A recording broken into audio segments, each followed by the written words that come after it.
Hello everyone, I hope you've had a nice weekend. I am at the park and I'm doing my hobby, which is now throwing poi. It's a new hobby. But since I've been learning this, I'm still a beginner, but since I've been learning this, it really has hit home about how important it is for you to sleep after all your driving lessons. It's so important. You need all of the short-term memories and everything that you've learned to go into your long-term memory. That's why I don't sell crash courses. You know, those speedy courses, like on the Monday you've never driven before and on the Friday you've got your driving test. I personally think they are dangerous. If you've never driven before ever, and you have never ever been in the front seat on a Monday and then you've got your driving test on a Friday, I just think that is dangerous. If a driving instructor can prove me wrong on that, please do. I think it's dangerous. I wouldn't want to be in a car with somebody on the Saturday doing a motorway trip if they've only had 5 days learning.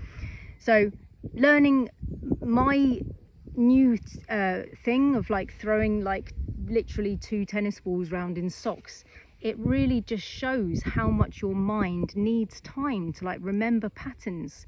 And it can become subconscious, and it can be, but you've got to give your mind time.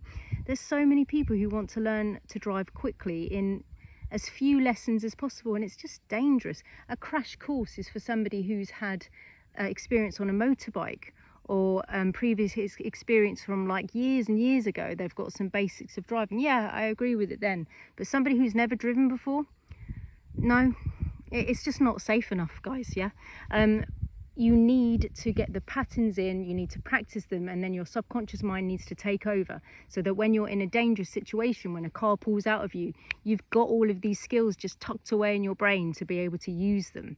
You know, sometimes when I'm on driving lessons with people, they'll have somebody pull out in front of them, and yes, the other car's at fault, but my student won't even respond. They won't even respond because they haven't got it in their subconscious mind to even brake. You know, you have to give yourself human time of learning. It's really, really important.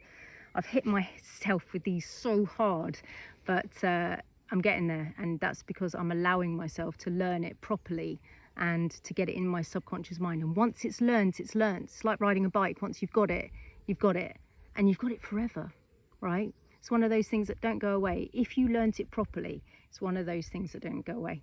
Strongly recommend, guys. Take your time, practice as much as possible, and you'll be all right.